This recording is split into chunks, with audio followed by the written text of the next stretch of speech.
이제 해양 플랜트 설계 단계를 얘기를 할 거예요. 근데 해양 플랜트 설계는 아까 앞에서 얘기했듯이 설계하면서 자재도 구매하고 제작도 같이 해야 된다고 했죠. 그런 상황들에서 이제 설계만 좀 집중을 해서 보자면은 배 설계하고 똑같습니다. 우리가 선박 종합 설계 등에서 배웠던 것처럼 먼저 개념 설계를 해요. 이 플랜트는 어디에서 쓸 거다, 어느 정도 크기다, 처리할 수 있는 원유의 양은 뭐 하루에 얼마 정도다, 그 정도 대충 필요하잖아요. 그거는 당연히 주문하는 데에서 들고 와야겠죠. 야, 우리 이런 데서 쓸 플랜트인데 이 정도 성능은 필요해 라고 들고 와야죠. 그게 개념 설계입니다. 그거를 받으면은 조선소에서는 아이고 사장님 오셨습니까 하면서 이제 기본 설계를 하겠죠. 우리 선박 종합 설계 수업에서 했던 거잖아요. 선주가 이런 VLCC가 필요해 라고 들고 오면은 예, 우리가 설계를 해드리겠습니다 했잖아요. 설계를 했죠.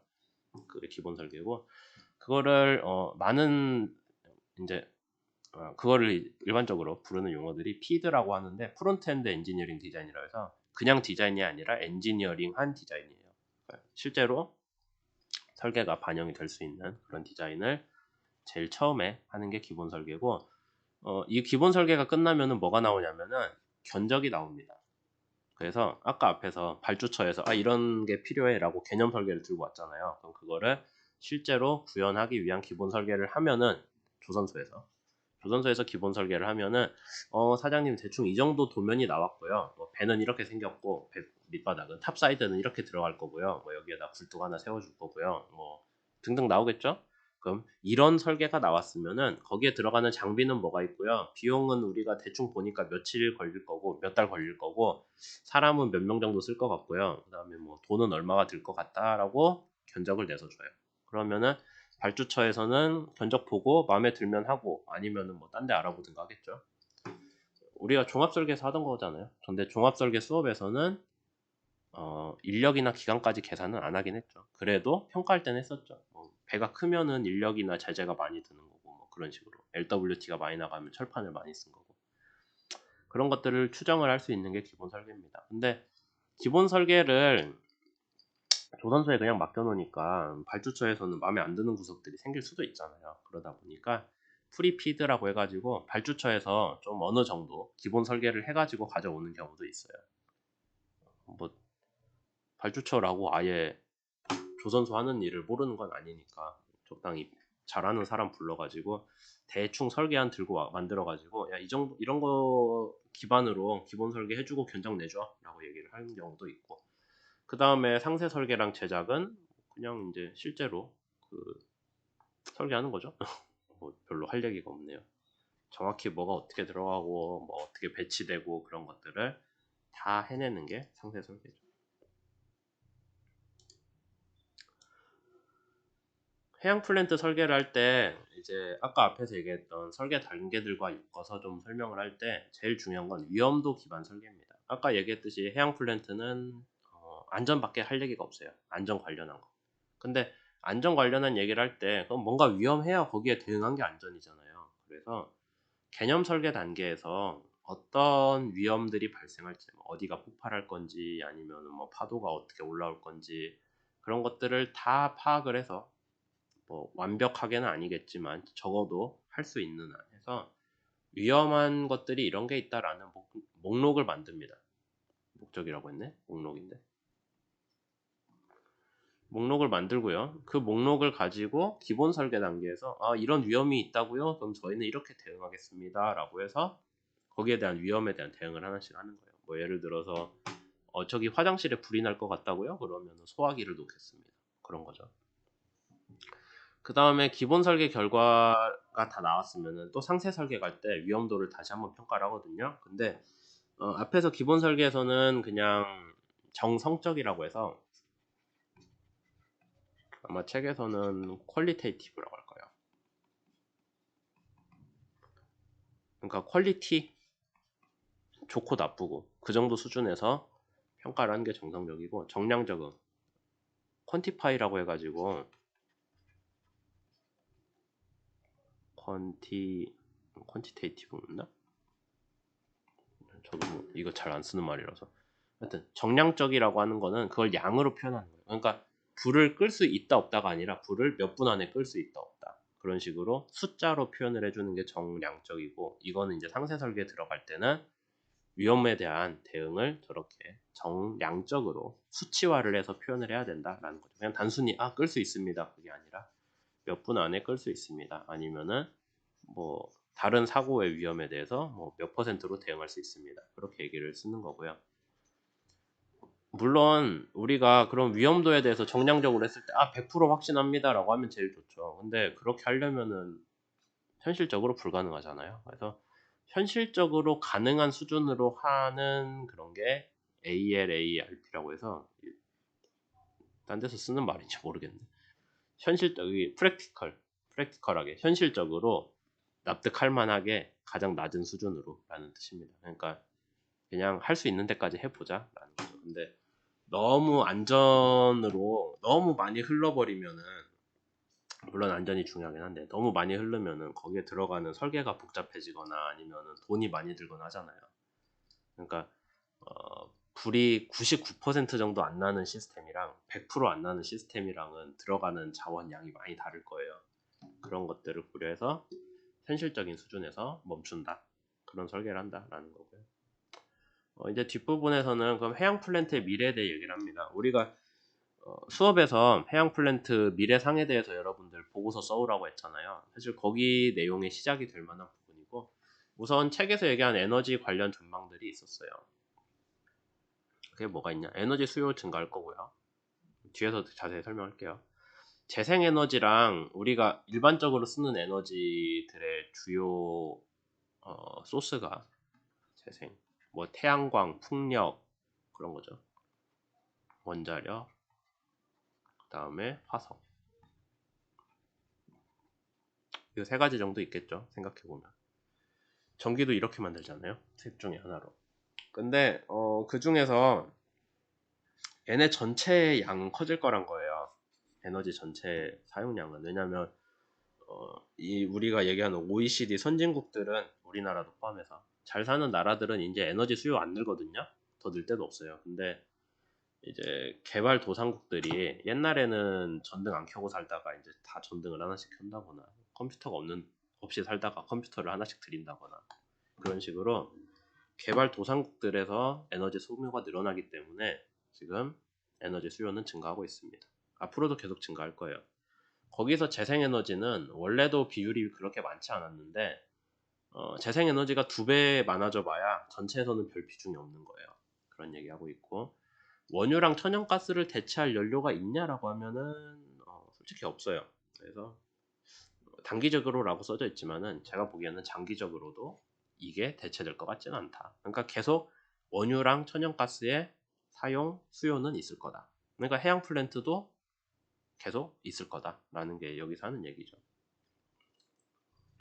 그 다음에 여기 자원이랑 기술을 나눠서 얘기했는데, 무슨 얘기냐면은 이제 오일 메이저는 커다란 석유 회사거든요. 뭐 엑슨모빌이라거나 BP라거나 쉐브론이라거나, 우리나라에서 여러분들이 직접 기름을 사는 뭐 GS 칼텍스나 S오일 같은 데 말고 그 이전에 기름을 캐서 공급하는 데가 있어요. 무슨 스트림이라고 하는데, 하여튼 업스트림인가? 그런 것 같은데, 업스트림, 미드스트림, 다운스트림 있거든요. 탑, 미드, 바텀 말고 이렇게 해가지고, 아마 업이 그걸 거예요. 업이 저기 석유를 캐서 정제하는 데고, 미드스트림이 운송하는 데고, 다운스트림이 이제 소비자한테 공급하는 데인가. 근데 여기 업스트림에서 주로 노는 회사들 있죠. 그러니까 진짜 큰 석유 회사들. 그런 데들이 기술은 계속 갖고 있을 거고, 그 다음에 갈수록 쉽게 캘 수 있는 석유는 없어질 거거든요. 이미 다 캤잖아. 그래서 아마 기술을 가진 오일 메이저들이 계속 경쟁력이 있지 않겠냐.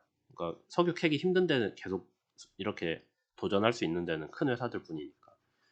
그리고 그거 말고 이제 그건 오일 메이저 회사들 사정이고, 기름은 산유국 거에서잖아요. 그러니까 산유국이 오일 메이저랑 얘기해갖고, 야 우리나라에서 여기 구역 니들이 기름 캐서 뭐 그거 팔고 그 다음에 어느 정도는 우리한테 돈 내고 뭐 그런 식으로 얘기를 한단 말이에요.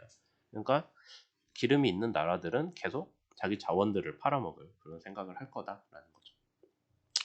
뭐 그런 얘기들이 있습니다. 그 다음에 제일 마지막으로 지금 올해부터 뭐 저기 기상 이변이 심해졌다 그런 얘기 나오는데 관련된 게 온실가스잖아요. 온실가스 배출을 줄이기 위해서 탄소 관련한 문제들이 계속 나오고 있는데 그나마 화석 연료 중에서 천연가스, 우리가 메탄으로 주로 구성돼요.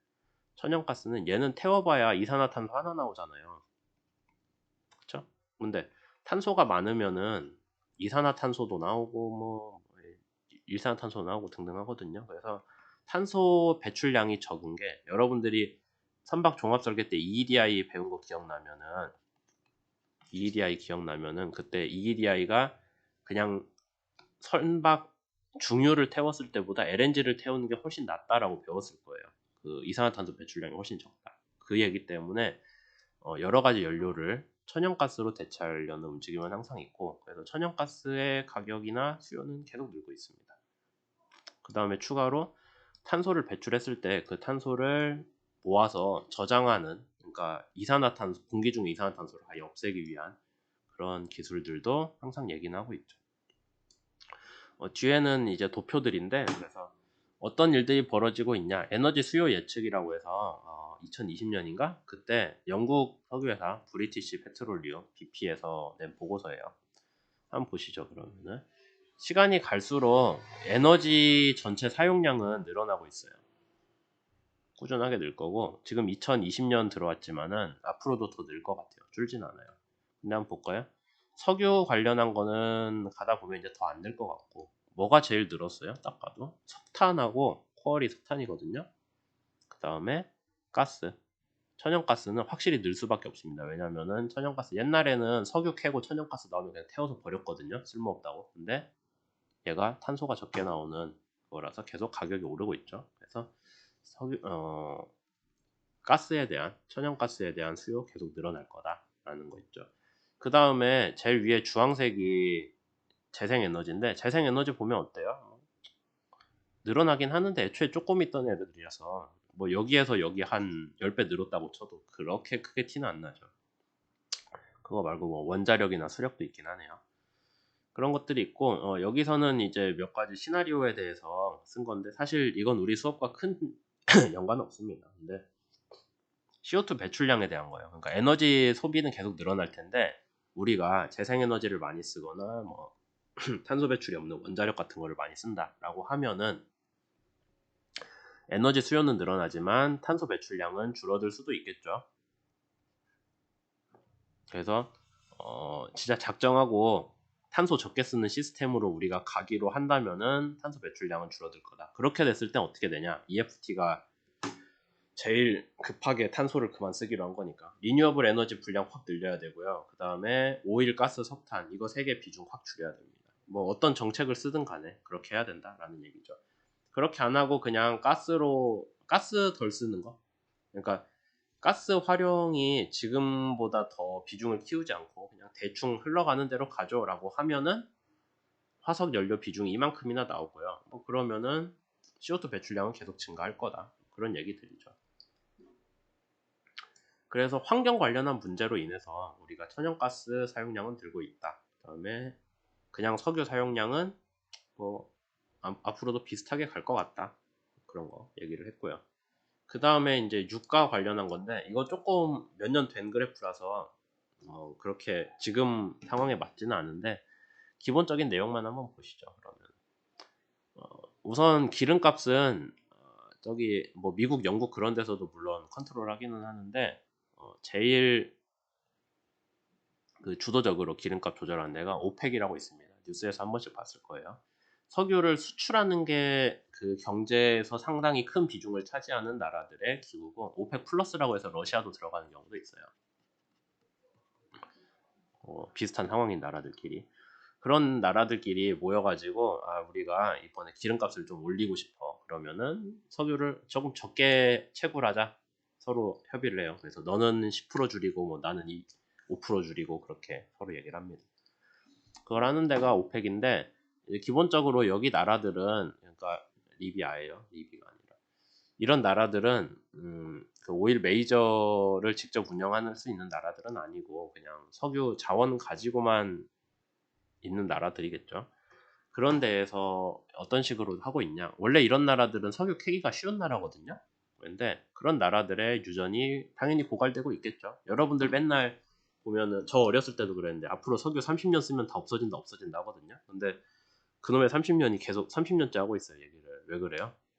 진짜로 옛날에 쉽게 캐는 석유는 다 없어졌는데 계속 갈수록 더 비싸게 캘 수 있는 석유들에 대한 기술들이 발전을 하고 사람들이 유가가 오르니까 그럼 뭐 비싼 거 캐면 되지 그 소리를 계속 하는 거예요.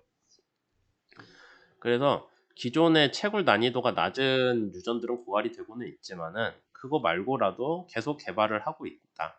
근데 그거는 돈이 좀 든다. 특히 해양 같은 거.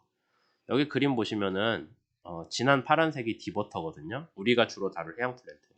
그런 애들. 브라질에서 해양 플랜트는요. 가격이 어느 정도 돼야 되냐면은 배럴당 60달러. 아마 지금 배럴당 90달러 할 거예요. 그 다음에 여기 아래 하한선 25%인가? 하한선이 한 20달러 되네요. 20에서 60달러 정도는 돼야 얘가 채산성이 나와서 사람들이 쳐다본다는 거죠.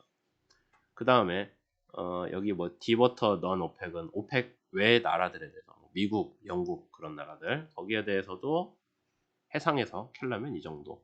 그 다음에 여긴 또 뭐 다른 나라들에 대해서 여기 제일 마지까지 가면은 이제 추가적으로 더 본다. 우리가 조사를 한다면은 진짜 깊은 바다에서 먼 바다에서 한다면은 한 리터 배럴당 90달러 정도는 돼야 우리가 뭐 어느 정도 수익을 기대할 수 있다. 그런 얘기예요. 그러니까 원유값이 올라도 거기에 맞춰서 사람들이 추가로 기술을 개발을 해서 더 캐기 어려운 석유들을 캐기 때문에 어쨌든 석유에 대한 수요랑 공급은 계속 같이 맞춰지고 있다라는 얘기고 요거 그림 보시면은 이런 거 조금 더 얘기를 해볼까요? 여기 빨간색이 오펙 국가들 중에서 육지에서 캐는 나라들이거든요. 거의 뭐 사우디아라비아, 이란 뭐 그런 데들. 특히 사우디아라비아 되게 싸니까 가격이. 이런 데는 뭐 한 배럴당 20달러만 돼도 충분히 그 경제성이 나오는 거고요. 뭐 이라크 그래서 대체적으로 빨간색으로 나온 데가 석유를 싸게 캐는 오펙 국가들이고 그 다음에 여기 녹색으로 나온 데는 오펙 국가는 아닌데 땅에서 캐는 데거든요. 러시아 좀 쌉니다. 그래서 러시아가 석유 많이 팔죠. 거기 말고 뭐 캐나다도 있고 뭐 등등 있네요. 미국도 알래스카 빼고 다른 주들에 대한 것도 있고 뭐 그런 식으로 이거 그래프는 조금 제가 이거 본지 좀 몇 년 된 것 같은 그래프긴 한데 하여튼 좀 상황이 바뀌긴 했어요. 뭐 저기 셰일 오일 같은 것도 좀 싸졌기도 했고 했는데 하여튼 전체적으로는 이런 얘기가 있기 때문에 여러분들이 이걸 보시고 앞으로 이런 분야에 대한 해양 플랜트가 추가로 나중에 나올 것 같다라고 여러분들 보고서에 쓸 수가 있겠죠. 그래서 1장에 대한 내용은 여기까지 하도록